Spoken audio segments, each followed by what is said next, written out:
Yeah. One of those days.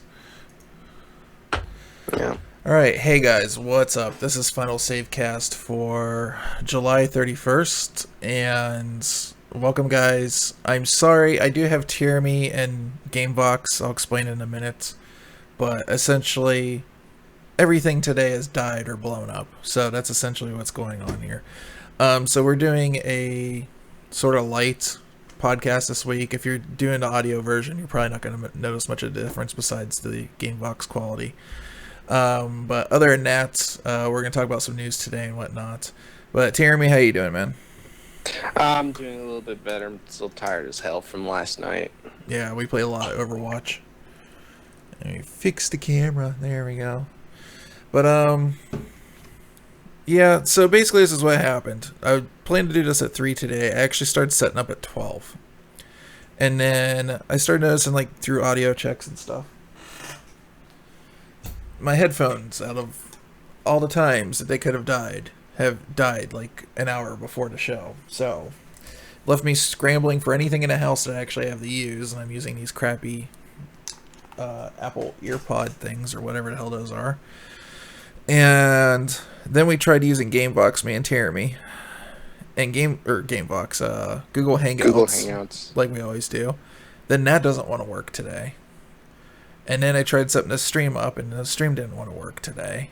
And then it still says connecting. I don't know if this thing's even like broadcasting like it's supposed to or whatnot. But it seems to be YouTube. Yeah, so there we go. So it's been a bunch of bag of dicks today is basically what it's been. So I'm just like ready to do the podcast and then go shoot people in the face in Overwatch.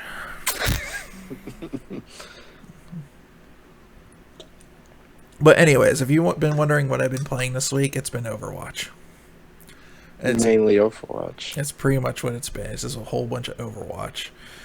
I was hoping to get Chris in here because he got it last night, or somebody else in here new to it. But you've been playing Overwatch 2 for a while, right? Yeah, I've been playing Overwatch a lot lately. I'm like level 31 now. I'm liking it. I need to not play Bastion. Why not? I love getting to play the game. All I did was turn into a turret and kill people. I used to main Zenyatta, which is the hardest character. Now it's Anna, or Ana, as a lot of people say it. Mm-hmm. So right now I'm really liking it. I'm really loving that game.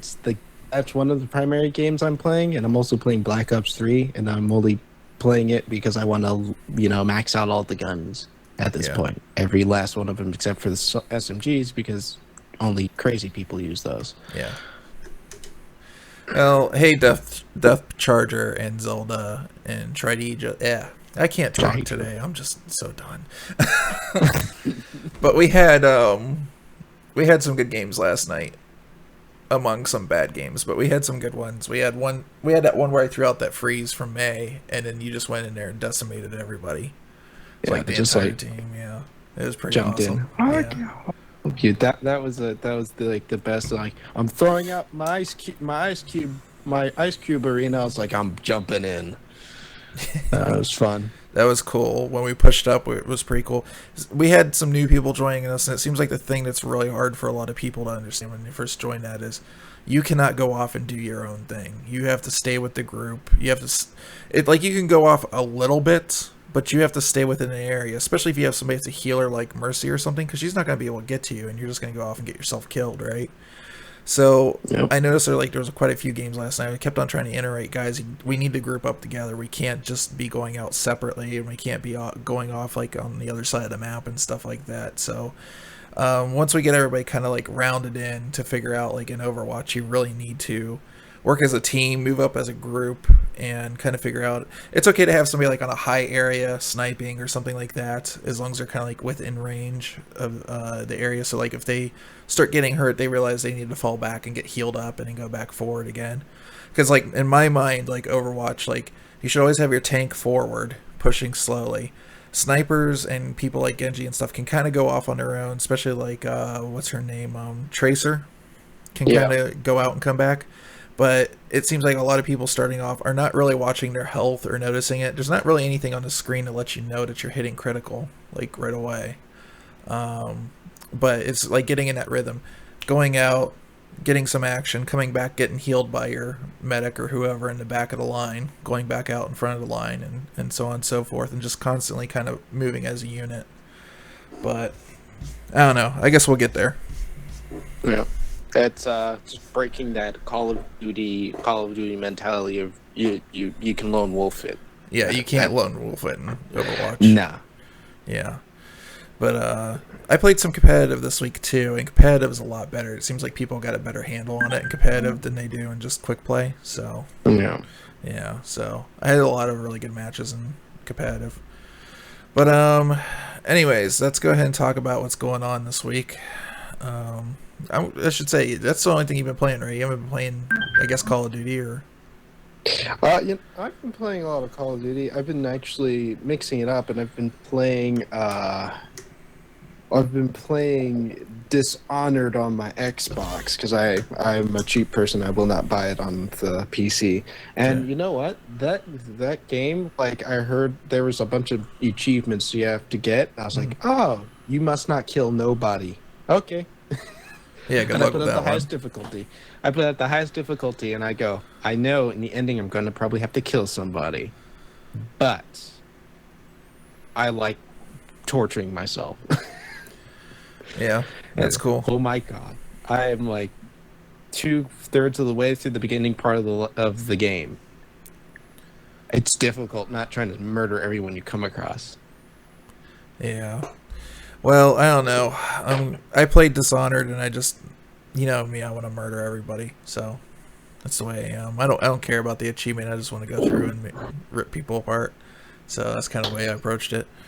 Yeah, to kill everyone between point where you are and where you want to be. Yeah, if they're in the way. If they're not in the way, I'll kind of go around them, but usually they're in the way. So, and I really like setting up traps. I like watching people get vaporized on the fences and stuff like that. It's really fun. I haven't gotten to that point. I've seen a lot of YouTube videos of people just like trained killing people with the fence. Yeah, it's great.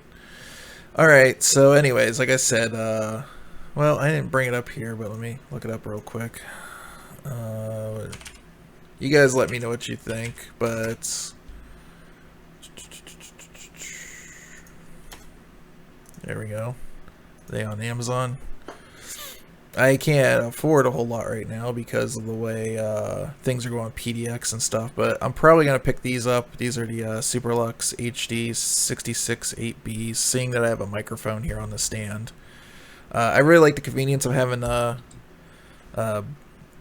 little microphone on the clouds, just so I didn't have to have this thing in front of my face all the time, you know? But I think for seeing that these are like just around $40, and everybody says that these are like awesome, these are like what $100 headphones would do, I'll probably end up trying these out, and you can just change the pads out and whatnot, but that's probably the route I'm going to go. Alright, so let's talk about our first story here. Let's check the chat. There's Chris. What's up, Chris? What's up, Alexander? Alright, guys, so Sony executive, VP of, I think it was like third-party relations or something at Sony, Adam Boyce, left last week and is now part of Iron Galaxy. So this is interesting to me for a couple of reasons.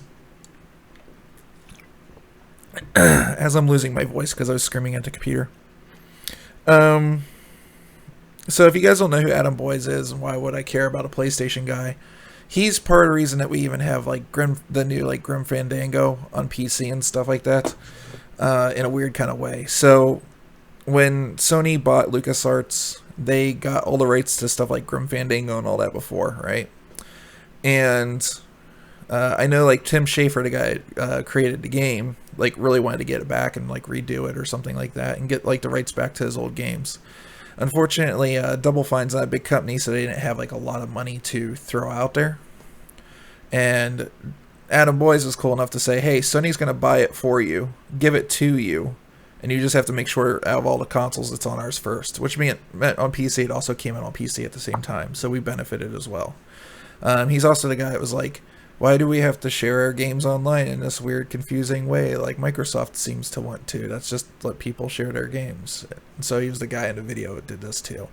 But Iron Galaxy is somebody that I've been very vocal about, that they seem to do really lazy ports and really bad ports. They're kind of like the Walmart of porting stuff out there. I guess that's a bad analogy. What's worse than Walmart? Because Walmart's not always Kmart.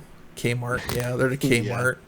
So like, they would, if somebody needed a port, it's like, who can do this the cheapest? And they'd always be like, I will. Hence, Batman Arkham Knight on PC, because that's who this is Iron Galaxy. So, seeing what Boys has done with PlayStation, getting a lot of really cool games, like he helped get Shenmue 3 out there, you know, get a lot of these other indie games that we wouldn't have normally seen otherwise, and both on PC and PlayStation. It just happens to work out that way because Sony doesn't really care about what happens on PC.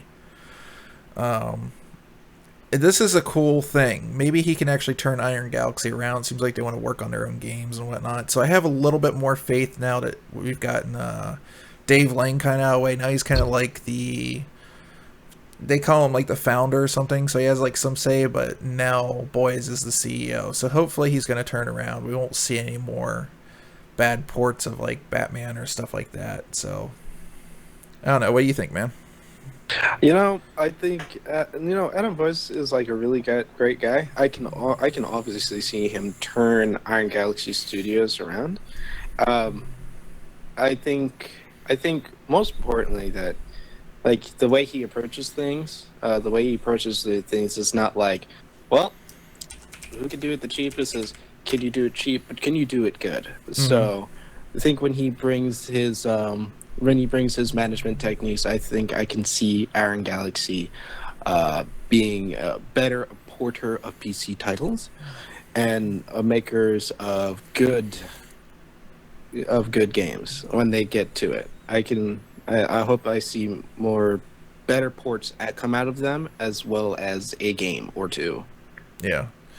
So I'm kind of excited to see what they do in that direction, and I wish him luck. Like, it's good for him on his resume having CEO there, because I don't think he could have gotten any higher in Sony if he would have stayed there. So, anyways, on to the next story. This one everybody's probably heard already. Tim Sweeney thinks Microsoft will make Steam progressively worse with Win 10, and he's pretty much like almost even claimed that with UWP coming around, which if you guys don't know, UWP is the new Windows standard for Universal Windows Platform. It's supposed to make apps work both on PC, Xbox, and mobile, apparently. This is the way it's supposed to work. So you don't have to like code for all three. You just code one thing and then it works on all three, supposedly. Yeah. So we've used Win32 forever, and that's pretty much what all games are run on and everything. So he's claiming what they're going to do is make the experience worse for people running Win32 games, like specifically Steam games, and make the experience shittier for people over time. And then they're going to phase out Win32 and put UWP in place. But Jeremy, you said there's a Microsoft has countered with this?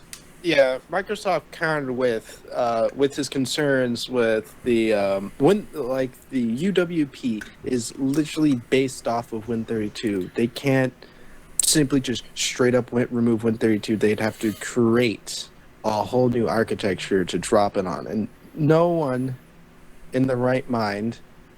I can see the engineers would never do this, but who knows what the higher ups might do. Where Tim Sweeney thinks they're going to switch it to the WinRT or the Windows Runtime thing, which failed horrifically because of the original Surface with the Tegra processor. So they said they're working on UWP. The current iteration that we have currently is like super locked down, but they're working on to make it more open. So Microsoft says, and I'm like doing this kind of like from memory, where they said it's like Windows Universal Platform will work with any store, almost any store. It's just the people, they have access to the API. The people who make the storefronts will be able to play with it. We're not preventing third-party people who are making games or third-party stores from functioning.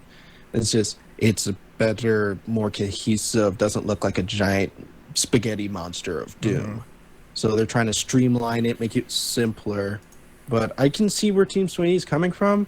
Obviously, it looks like it obviously looks like Microsoft is trying to cripple Steam, cripple the Uplay, and cripple Origin when they're trying to just shrink it down, make it more easier. They're trying to sandbox it, so if something you're not particularly sure of an app, it doesn't completely destroy your computer like a lot of people will download bad things. So I can see where he's coming from, but I can also see from Microsoft's standpoint. So I want to see where it goes because it's the wait and see what happens kind of crowd. Yeah. So we'll see what goes on with that, Mr. Tim Sweeney. We'll see what Microsoft is going to do. I do know that they're working on DirectX 12, making it better. So unlock frame rates, you can play with the resolutions now better than before. So they're trying Michael, separate the two. Yeah. Go ahead. But see, that's the thing. They said in their right mind. I don't think Microsoft's in their right mind. I don't think they have been for a while. No. I don't know. I'd have to do more investigation. I don't know if UWP is actually built on Win32. Like, what would... See, like, building something on top of something doesn't necessarily make it the same, and you know this. Yeah. So, I don't know. Like, you got two people here. You got Microsoft saying one thing, who I really, quite honestly, after the big switchover, I trust even less. Like, I never thought I would say I trust Microsoft less after Bomber left, but, yeah, I mean, some of their moves that they're doing, like, for gamer stuff, like, Spencer's got some cool things going on, but I still don't trust that store or UWP. I don't think Steam's going anywhere. I think ultimately Steam will win out over anything else. I think they're stupid for not putting their games on Steam. If they really wanted to make money at the end of the day, and that's what their main concern was, just put your games on Steam and be done with it. Like, forget about the stupid store. Nobody wants to deal with that shit anyways, you know? People want to be able to mod their games and stuff. So, I don't know. We'll see how this pans out. But I think ultimately what it's going to be is, like, maybe they'll try to make a move for that, and then they'll just ultimately fail. But let's see here. Zelda fan said he even wrote Phil Spencer about that, and he told him that Microsoft is not trying to shut down Steam. So yeah. Let's see, and then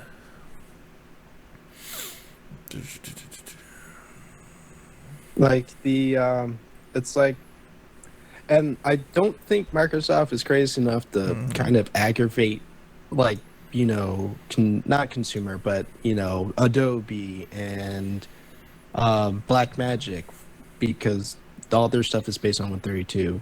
So Microsoft would first have to shift all of their stuff, everything from Windows to the server stuff, off of Win32 completely. They wouldn't be able to do it if they keep firing people the way they do. Yeah. So, I'd be okay with it. It's like, we can't migrate. And I'm like, yes, keep it this way. yeah. No, I don't. I think it'd be a mistake to get rid of Win32. Personally, there's too much built on it, and especially, like, that's the reason why Intel's still using x86, right? So. Yep. Anyways, so you wanted to talk about the 1060. I think I might have talked about this last podcast, but if you got stuff you want to add to it.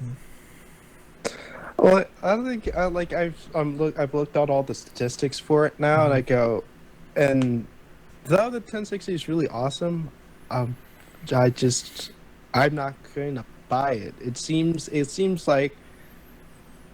kind of one of those cards where it's like, cool, I don't know what I'm going to do with 6 gigabytes of VRAM. $250, great, but it seems like one of those cards where you kind of go, but it's NVIDIA, and it's a 1060. Yeah. I think the thing is that NVIDIA started out with the top end and they trickled it down, but between the 1060 and the Titan Ultimate Edition or Titan XP or whatever they're gonna call it now. Between those two cards, I'm kind of like, you got this other one and you got the really big version, and I don't know what's going on. Well, I mean, the in reason this is videos. out is because the 480 came out. I feel like this is kind of rushed, right? Yeah, it feels super rushed because I have no idea. Like, I don't know what I'm gonna do with it. Like, I have an RX 480 with 8 GB of memory, and I got this 1060 that can overclock way more. Yes, sure, but I'm not. I'm. A lot of people aren't gonna be like, I'm gonna overclock the crap out of my card. It's more like I plug it in, it works. That's a lot of people. Yeah, I don't know why the 6 gig. I mean, it's a good in between. And to be honest with you, actually 6 gig is better than 8 in my opinion. I'll kind of explain that here in a second. 8 is something I would expect for a 4K card, and neither one of these are a 4K card. Oh no. 1440, I could see 6 gigs being good. To be fair, in some cases I could run 6 gigs in 1080. In very, very few cases, like Rainbow Six's texture pack is like one of them I could think of right off the bat. But like, in all honesty, like the card I'm looking at right now, I'm looking at specifically the Sapphire Nitro Plus 4 gig. It's like 220, and the reason being is my plan has always been I don't really have a problem with 1080 or anything like that. I don't think 1440 is a big enough jump for me personally. It doesn't give me more. I'd rather just get another monitor, you know. Like in a lot of cases, like it would cost me just as much to get two 1080s than it would a 1440. And then the other thing is there's like 4K is like the real difference I can see depending on the monitor size. And from my feeling, I was just going to stay on 1080 because it's cheap and accessible, and when 4K becomes accessible, then I'll leapfrog over 1440, which by that time I'll be on another card anyways, because it'll be like 2 or 3 years down the road, right? So I was kind of like looking at the all these reviews and stuff going out for him, and Kyle did a pretty awesome job here. So he took a look at both cards, and what he was actually showing off is like pretty much for games today, like most of your games like DX11 and stuff, the 1060 beats it. When you start going to DX12 and especially Vulkan, which is not really a thing yet, it could be, we'll see, but the 480 does a little bit better in that. And so for me, I'll probably, if I end up doing another monitor purchase, it's probably gonna be a 144 hertz FreeSync, and I don't need to have 8 gigs for that. And I don't think I'll necessarily need it in the future either. Like people say future proofing, but the tests today are showing that basically 2 games are taking advantage of it. It's like Assassin's Creed, and I can't remember what the other one was. So it might have been Doom. I don't remember. But it didn't seem pertinent, and everything else, it's like a difference of like 1 frame, you know?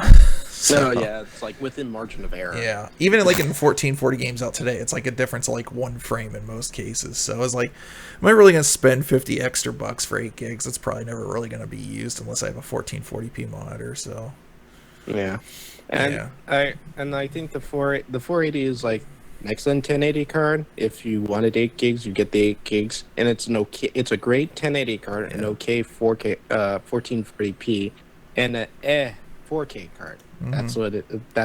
That's what I got from all of the tests and stuff. Is like, Yeah. 1080 great, 1440 okay, 4K you're crazy. Why would you be doing gaming on 4K? Well, it depends on the person too, right? Like Logan over at Tech Syndicate said it's a good 4K card without filters, and I kind of agree with him if you can tolerate 30 frames. And there's nothing wrong with 30 frames in most cases, but some people can do it, some people can't. That's just the way it is. So, I don't know. They're both good cards. I'm probably just going to go for the 480 because it's cheaper at the end of the day. And I think the Sapphire card seems to be really well built. You know, so. But that's a personal opinion. But if you got anything else to add to it, man, are you going to get one or? Oh, yes. Once it comes in stock, like the RX 480 right now at my local Fry's Electronics is actually in stock, but it's like the stock version 8 gig. Oh, so you're waiting for actual aftermarket? Yeah, I'm waiting for the aftermarket 480s because though I like the reference design cooler, I like the reference stuff. Uh, I don't like having a jet turbine of heat being blown out the back of my case. yeah. So why not the 1060 for you? I think I've had my fill of Nvidia products. I've gone through the 700 series Mm, and the 900 series, and right now currently in one of my desktops I do have the 600 series in it. I'm not I'm not looking I don't want to go to the 10 series. I kind of like I've done a lot of Nvidia stuff. Let's see. I was actually holding out for AMD. That's why I was waiting. So now the AMD stuff has come out, I go, I can switch to AMD now and try it out. oh, so it's just So like to try it out kind of yeah. thing because you haven't done it or whatnot. Yeah, it's been a while. The last AMD card that I had was the 7752 gig card. Wow, that's a while ago. Yeah. Anyways, Hellbeast, thank you for hosting, man. I appreciate it. And yeah, the reference 480 is loud as fuck, is what Blind Run says. I don't know if I agree. Compared to other reference coolers, I've heard much louder than that. But it's Yeah. not, like you're saying, it's not like whisper quiet either, you know? No. It's an interesting card, but I think they kind of like, it looks like they rushed that sucker and, you know, didn't like do much on the cooling there, just kind of pushed it out. They pretty much took like a aluminum heat sink, milled it out, stuck a copper slug in it, and made a more plasticky blacked out version of the 1070 and 1080 cooler, and then it was like, here you go, 6-pin Yeah. short PCB.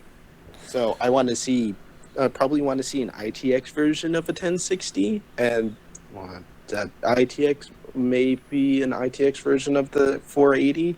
I would Well, like there's to see already these. EVGA super clocked 1060. It's like pretty much ITX size. Ooh. Yeah, so that'd be good enough right there.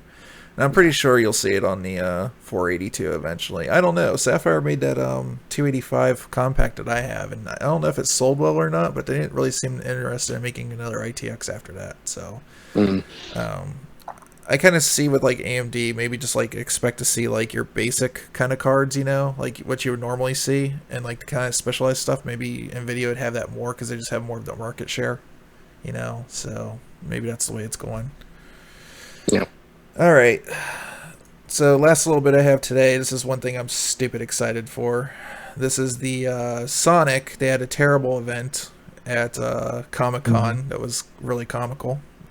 Uh, um, it was terrible. They had to lead Sonic up on stage, and he couldn't see any out of the suit or whatnot. Oh dear But God. they announced two games. One that's really, I would say, half announced. It's basically looks like Sonic Generations again.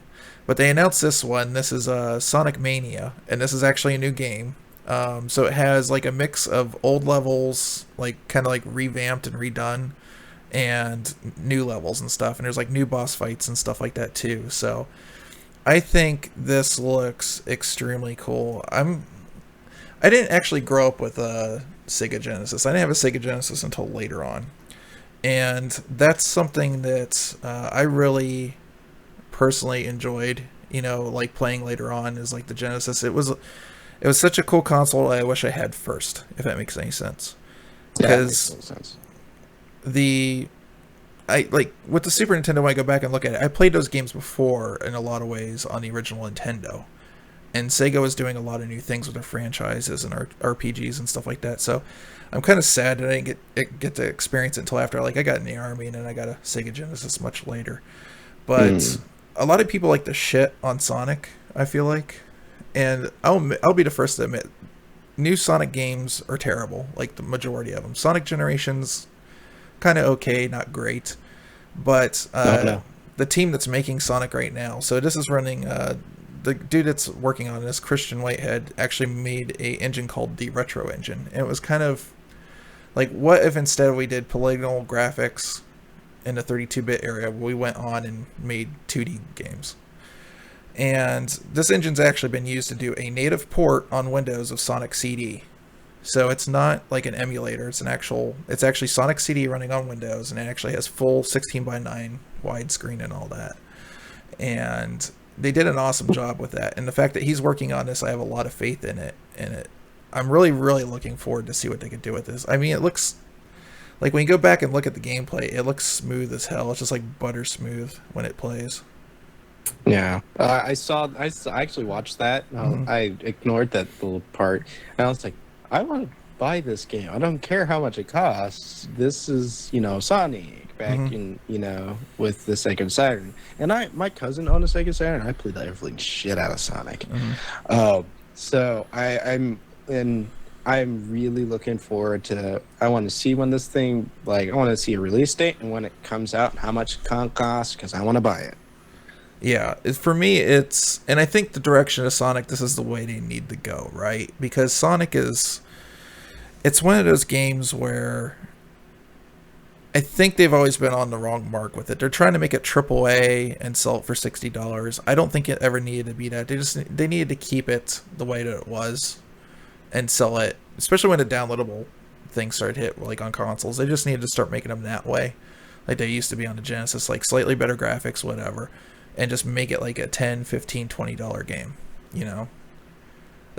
To me, that's where Sonic belongs. They had all these other great things that they were pushing out, like Mafia and whatever else, that they had.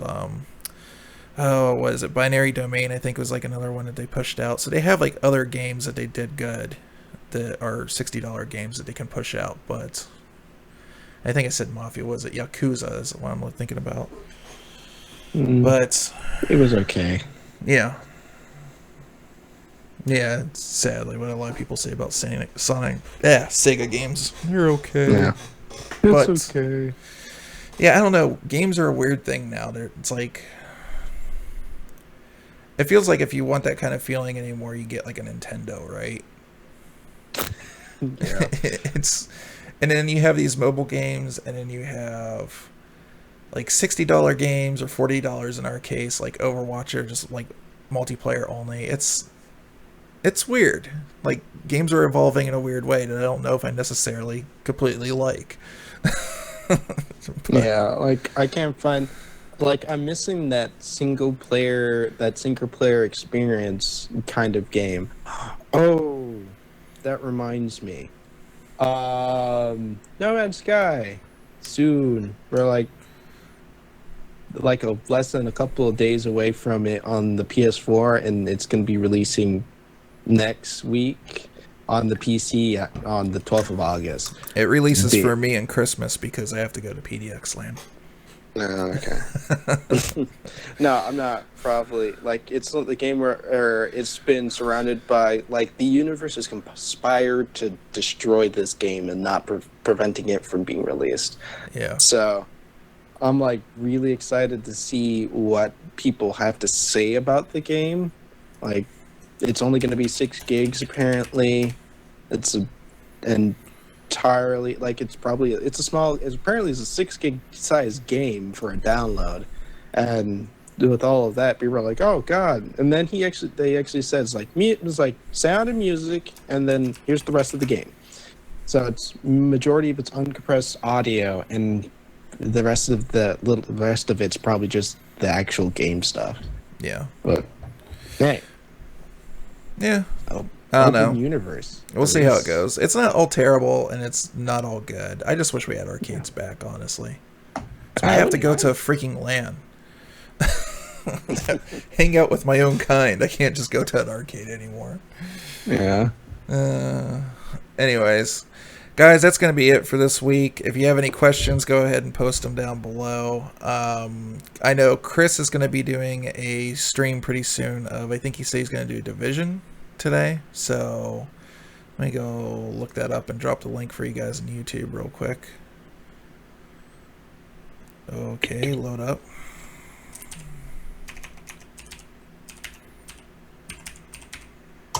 There we go. bam, bam, bam.